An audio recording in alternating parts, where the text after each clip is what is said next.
সমন্বয়কদের পিটালো রিকশা চালক। এইদিকে বিএনপির সঙ্গে হাত মিলিয়েছেন অন্তর্বর্তীকালীন সরকার, অপরদিকে সেনাপ্রধান ওয়াকারুজ্জামান কঠিনভাবে রেগে গেছেন। বিস্তারিত জানতে ভিডিওটি সম্পূর্ণ দেখতে থাকুন। অটোরিকশা চালকরা, এতে শহর জুড়ে তৈরি হয় তীব্র যানজট। দীর্ঘদিন পর তাকে কাছে পেয়ে অভিবাদন জানান অতিথিরা। হাত নেড়ে স্বভাবসুলভ হাসি দিয়ে ধন্যবাদ জানান বিএনপি প্রধান।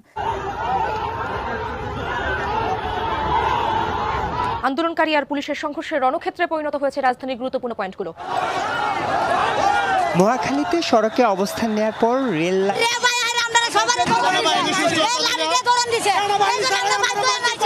আমরা কারো কোনো ক্ষতি করতেছি না, কিন্তু আমাদের উপরে কেন তারা লাঠিচার্জ করছে? সেনাবাহিনী আমাদের আয়াহের কোনো কথা নাই, বাতা নাই, আয়াহের নাড়ি দিয়ে আমাকে বাড়ি শুরু করছে। উপদেষ্টা ডক্টর মোহাম্মদ ইউনূস বলেছেন, বহিঃশত্রুর আক্রমণ থেকে বাঁচাতে সেনাবাহিনী সদা প্রস্তুত। রিকশাওয়ালাদের সাথে এই যে ছাত্র পরিচয় একটু ভাব নিতে যায়, এই যে তোমাদেরকে আমি দেখলাম যে চা দোকানের যে বেঞ্চ থাকে, বেঞ্চ দিয়ে তুলা আদর করছে, তারপর গালাগালি করছে। স্টুডেন্ট আইডি কার্ড দেখানোর পরে এই যে তোমাদেরকে এই লেভেলে কেলাইছে, এটা কি তোমাদের জন্য ভালো হলো না খারাপ? বিএনপির স্থায়ী কমিটির বৈঠক হয়েছে। সেই বৈঠকে বলা হয়েছে, নির্বাচন প্রলম্বিত হলে রাজনৈতিক সংকট বাড়বে। আসসালামু আলাইকুম সম্মানিত দর্শক মণ্ডলী, আজকের এই ভিডিওটি অত্যন্ত গুরুত্বপূর্ণ। আপনারা ভিডিওটি সম্পূর্ণ দেখবেন। দর্শক শ্রোতা, আপনারা জানলে অবাক হবেন, ছাত্রদের পিটিয়েছেন রিকশা চালক। অবাক হচ্ছেন না? হ্যাঁ দর্শক শ্রোতা, এটাই সত্য। সমন্বয়ক ছাত্রদের গণপিটানো দিয়েছে রিকশা চালক।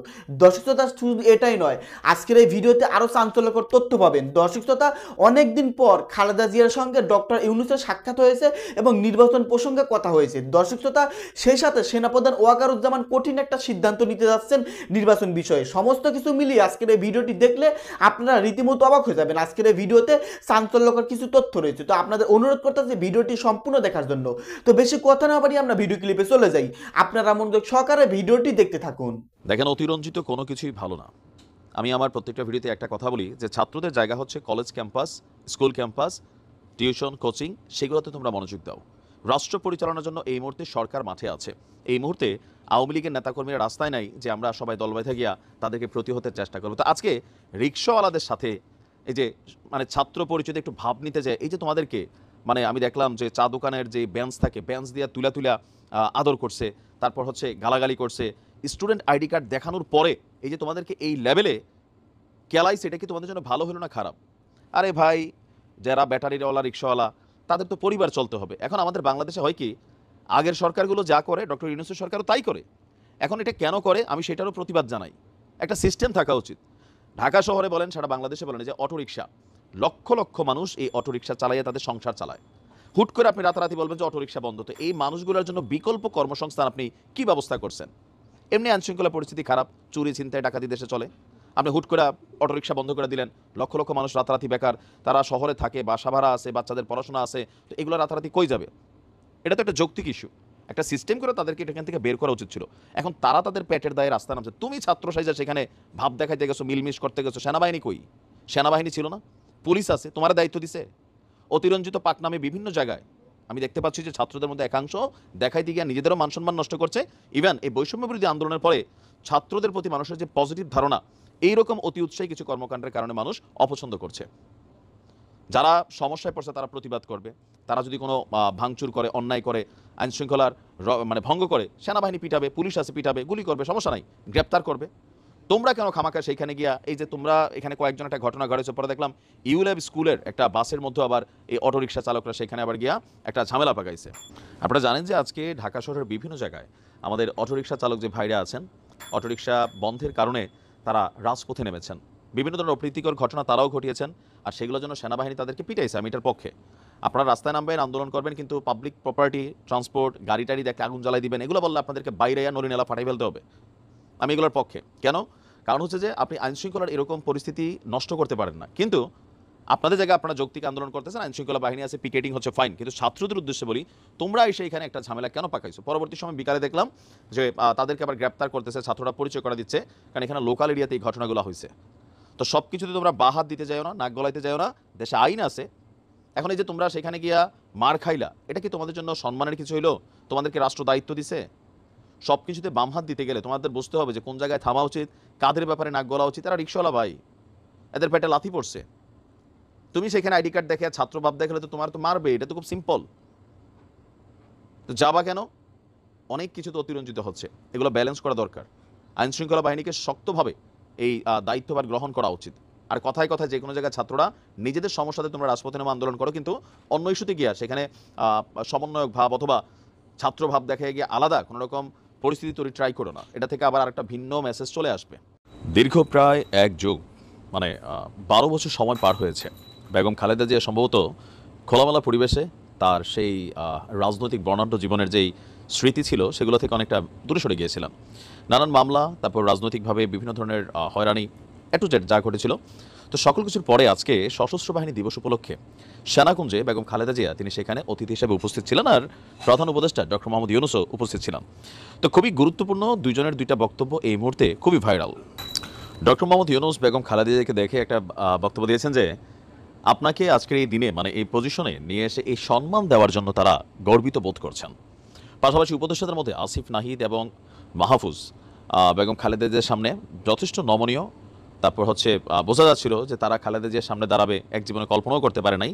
তো সেখানে আজকে বেগম খালেদা জিয়ার সামনে তারা দাঁড়িয়ে কথা বলছে, অনেকটা আবেগ অনুভূতি তাদের চেহারাতে ছিল। এবং ফেসবুকে বলছে যে আপনাকে এই সম্মান দিতে পেরে আমরা গর্বিত বোধ করছি।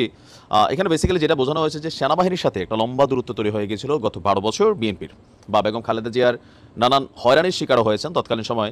তার যেই বাসভবন সেখান থেকে তাকে উচ্ছেদ করা হয়েছিল। তো যাই হোক, এবার এই ঘটনার পর বেগম খালেদা জিয়া এবং ইউনূসের ইস্যুতে বেগম খালেদা জিয়ার একটা পুরনো বক্তব্য আজকে দিনে খুবই ভাইরাল। বক্তব্যটা 2010 সালে জাতীয় সংসদে বেগম খালেদা জিয়া এই বক্তব্যটি দিয়েছিলেন ডক্টর মোহাম্মদ ইউনূসকে নিয়ে। 2.5 মিনিটের ওই বক্তব্যে তিনি ডক্টর ইউনূসকে আন্তরিক অভিনন্দন জানিয়ে বলছিলেন, শান্তিতে নোবেল বিজয়ী ডক্টর মোহাম্মদ ইউনূস সম্প্রতি যুক্তরাষ্ট্রের সর্বোচ্চ ইউএস কংগ্রেশনাল অ্যাওয়ার্ডে ভূষিত হয়েছেন, এজন্য জাতি হিসাবে আমরা গর্বিত। তিনি বলছেন, তবে বাংলাদেশে যেভাবে তিনি মানুষের নিগৃহের শিকার হচ্ছেন তা সত্যি দুঃখজনক। তার মেধা, শ্রম ও ঘামে প্রতিষ্ঠিত গ্রামীণ ব্যাংকও আজ হুমকির মুখে। সরকার নিয়োজিত কমিশন নোবেল বিজয়ী প্রতিষ্ঠান গ্রামীণ ব্যাংককে ভেঙে 19 টুকরো করার সুপারিশ করেছে। আমরা এতে স্তম্ভিত। এই ধরনের সিদ্ধান্ত গ্রামীণ ব্যাংককে ধ্বংস করে ফেলবে। গ্রামীণ ব্যাংকের সরকারি হস্তক্ষেপের প্রতিবাদ জানিয়ে ওই দিন খালেদা জিয়া আরও বলেছিলেন, ক্ষুদ্র ঋণের মাধ্যমে নারীর ক্ষমতায়নের এই ব্যাংক গুরুত্বপূর্ণ ভূমিকা পালন করে আসছে। সেই প্রতিষ্ঠান ধ্বংসের উদ্দেশ্যে প্রতিশোধমূলক চক্রান্ত বন্ধের জন্য আমি সরকারের প্রতি আহ্বান জানাচ্ছি। আমরা এর তীব্র বিরোধিতা করছি। দেশের মানুষ এই ধরনের কার্যকলাপ মেনে নেবে না। তো লম্বাচূড়া বক্তব্য তিনি দিয়েছিলেন। জাস্ট লাস্টে যে কোটেশনটা ছিল, জাতির জন্য যারা সম্মান বয়ে আনেন সেই কৃতি সন্তানরা যেন দেশেও সম্মান পান তা আমাদের নিশ্চিত করতে হবে, তা না হলে দেশ মেধাশূন্য হয়ে পড়বে। তো আজকের দিনে আপনার বেগম খালেদা জিয়ার সাথে ডক্টর মোহাম্মদ ইউনূস পাশাপাশি চেয়ারে বসে উচ্ছ্বসিত ছিলেন, প্রাণবন্ত ছিলেন। ইভেন ওনার চেহারার মধ্যে একটা জিনিস রিড করা যাচ্ছিল যে বেগম খালেদা জিয়াকে আজকের এই অনার দিতে পেরে তিনি নিজে আসলেই গর্বিত ফিল করছেন, অথবা পলিটিক্যালি অনেকটা বিএনপির সাথে হচ্ছে বেগম খালেদা জিয়া তো একজন ব্যক্তি প্লাস একটা দলকে লিড করেন। তো সেখানে বিএনপির সাথে অনেকে বলছেন যে আভ্যন্তরীণ যে দূরত্বটা আজকের এই প্রোগ্রামে বেগম খালেদা জিয়াকে সেখানে অনার করে অন্তর্বর্তীকালীন সরকার এবং বিএনপির মধ্যে আভ্যন্তরীণ যে দূরত্ব সেইটারও অনেকটা পজিটিভ ভাইব তৈরি হয়ে যাবে।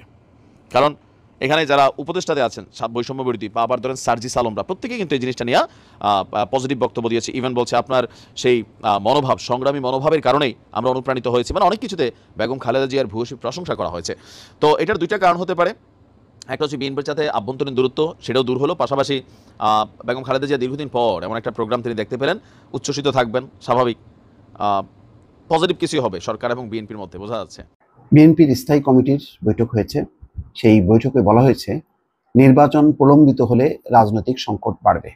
নির্বাচন নিয়ে যেই বক্তব্য জাতির উদ্দেশ্যে দিয়েছেন প্রধান উপদেষ্টা ডক্টর মোহাম্মদ ইউনূস, তাতে কিন্তু রাজনৈতিক দলগুলো উষ্মা প্রকাশ করেছে, উদ্বেগ প্রকাশ করেছে, এবং তারা ঠিক বুঝতে পারছে না যে সংস্কার এবং নির্বাচনের ডেডলাইন প্রকাশে কেন দেরি হচ্ছে। এবং তাদের প্রত্যাশা ছিল যে জাতির উদ্দেশ্যে ভাষণে একটি ডেডলাইন দেবে, যে সংস্কারের যতটুকু অগ্রগতি আগামী 6 মাসের মধ্যে, এরপরের 3 মাসের মধ্যে নির্বাচন হবে। কিন্তু সেরকম কোনো সময়সীমা উল্লেখ করেনি। শুধু বলেছেন যে নির্বাচনী ট্রেন ইতিমধ্যে যাত্রা শুরু করেছে।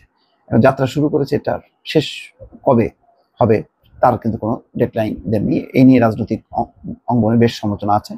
বিএনপি এটি যথেষ্ট পরিমাণ গুরুত্ব সহকারে নিয়েছে। সম্ভবত প্রধান উপদেষ্টার এই জাতির উদ্দেশ্যে ভাষণে তার যেই বক্তব্য তা নিয়ে এত চুলচেরা বিশ্লেষণ করেছেন তারা। এখানে খবরে বলা হচ্ছে, নির্বাচন নিয়ে প্রধান উপদেষ্টার তরফে যে বক্তব্য এসছে তা নিয়ে অসন্তোষ প্রকাশ করেছেন বিএনপি নেতারা। তারা মনে করছেন নির্বাচন প্রলম্বিত হলে রাজনৈতিক সংকট বাড়বে, একই সঙ্গে সরকার এবং রাজনৈতিক দলগুলোর মধ্যে দূরত্বও তৈরি হবে। খুবই গুরুত্বপূর্ণ পয়েন্ট। মঙ্গলবার দলের স্থায়ী কমিটির বৈঠকে এসব বিষয়ে আলোচনা করেন নেতারা। বৈঠকে লন্ডন থেকে ভার্চুয়ালি সভাপতিত্ব করেন ভারপ্রাপ্ত চেয়ারম্যান তারেক রহমান। বৈঠকে লন্ডন থেকে বৈঠক সূত্র বলছে স্থায়ী কমিটির সদস্যরা বলেছেন জাতীয় সংসদ নির্বাচন নিয়ে সম্প্রতি প্রধান উপদেষ্টার ভাষণে সুনির্দিষ্ট বক্তব্য না আসায় এবং 4 বছরের মধ্যে নির্বাচনের বিষয়ে যে এই বক্তব্য এসছে তাতে মানুষের মধ্যে সন্দেহ ঘনীভূত হচ্ছে। সরকারের মেয়াদ নিয়ে বলেছে যে 4 বছরের কম হবে, তো এতেও একটা সন্দেহ হচ্ছে যে তাহলে কি 4 বছর টার্গেট করে সরকার আছে। সূত্র জানায় বৈঠকে নেতারা বলেন সরকারের ভেতরে একটি অংশের দ্রুত নির্বাচন দেয়া নিয়ে অনীহা রয়েছে। নির্বাচন প্রলম্বিত করা হলে রাজনৈতিক সংকট বাড়বে, সরকারের সঙ্গে রাজনৈতিক দলগুলো দূরত্ব তৈরি হবে। এমন পরিস্থিতি যাতে না হয় সেজন্য সামনের ডিসেম্বরের মধ্যেই নির্বাচনী রোডম্যাপ ঘোষণা করা উচিত। বৈঠকে সরকারের লক্ষ্য এবং উদ্দেশ্য পর্যালোচনা করে নীতি নির্ধারকরা। এছাড়া দলীয় কার্যক্রম জোরদার ও জনসমর্থন তৈরি করতে বিভিন্ন কর্মসূচি হাতে নেওয়ার বিষয়ে আলোচনা হয়। বৈঠক সূত্রে বলা হয় নির্বাচন কমিশন সহ বিভিন্ন বিষয়ে সরকারের পক্ষ থেকে সংস্কারের যে প্রস্তাব চাওয়া হয়েছে সেই বিষয়টি গুরুত্ব দিয়ে আলোচনা করেন নেতারা। সিদ্ধান্ত হয় কয়েকটি বিষয়ে দলের পক্ষ থেকে সংস্কার প্রস্তাব সরকারের কাছে পেশ করার। যাই হোক, বিএনপি হাল ছেড়ে দিচ্ছে না, তারা তো 15 বছর নির্বাচন থেকে বাইরেই আছে, এক ধরনের নিপীড়নের মধ্যে আছে। তারপরেও তারা এই সরকারকে চাপের মধ্যে রাখবে, বলবে যে তাড়াতাড়ি নির্বাচন দাও এবং সংস্কারের বিষয়ে যা যা তাদের পক্ষ থেকে প্রস্তাবগুলো সেগুলি তারা উপস্থাপন করবে। কিন্তু নির্বাচনটা তাদের একটা মুখ্য দাবি হিসেবে থাকবে। এই দাবিটাকে তারা বাস্তবায়িত করার জন্য নানামুখী আলাপ আলোচনা, জনসংযোগ, তাদের নিজেদের প্রস্তুতি, সেই বিষয়গুলো চালাবে। তবে এটা ঠিক যে তারা প্রধান উপদেষ্টা ডক্টর মোহাম্মদ ইউনূসের জাতির উদ্দেশ্যে ভাষণকে তারা কিন্তু কংগ্রাচুলেট করেনি, বরং তারা এটাকে মনে করছেন যে এর ফলে সংকটটা আরো ত্বরান্বিত হলো, সরকারের প্রতি মানুষের বা রাজনৈতিক দলগুলোর একটি সন্দেহ তৈরি হলো এবং একটা দূরত্ব তৈরি হলো। সেটি অবসানের জন্য বিএনপির পক্ষ থেকে একটি উদ্যোগ থাকবে বলে এই বৈঠকে বলা হচ্ছে। সম্মানিত দর্শক মণ্ডলী, আপনারা বিস্তারিত ভিডিওতে দেখতে পারলেন বর্তমানে অবস্থা। দর্শক তথা সমন্বয়কদের পিটিয়েছেন রিক্সা চালক, ছাত্রদের সাথে একটা সংঘর্ষ হয়েছে রিক্সা চালকদের, আপনারা বিস্তারিত ভিডিওতে যা দেখতে পারলেন একটি প্রতিবেদনে। দর্শক তথা সেই সাথে বাংলাদেশে আরও একটি আজব ঘটনা ঘটে গেছে। বাংলাদেশের জনগণ অনেকেই খুশি, আবার অনেকেই বেজাল। খালেদা জিয়ার সঙ্গে ডক্টর ইউনূসের এবং উপদেষ্টাদের এবং সমন্বয়কদের সাক্ষাৎ হয়েছে, সেখানে কৌশল বিনিময় হয়েছে। দর্শক তথা নির্বাচন প্রসঙ্গে সেখানে কথা হয়েছে, হয়তো খুব শীঘ্রই নির্বাচন হবে, ডক্টর ইউনূস হয়তো খুব শীঘ্রই নির্বাচনের ঘোষণা দিবেন।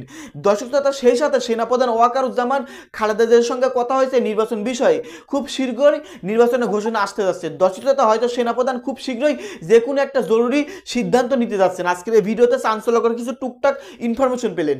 দর্শক তথা এই সম্পর্কে যদি আপনারা কিছু বলতে চান, আপনাদের মূল্যবান মতামত ভিডিওর কমেন্ট বক্সে অবশ্যই ঝটপট জানিয়ে দিবেন। ধন্যবাদ আজকের এই ভিডিওর সঙ্গে সম্পূর্ণ আকারে থাকার জন্য। সকলেই ভালো থাকবেন। আল্লাহ হাফেজ।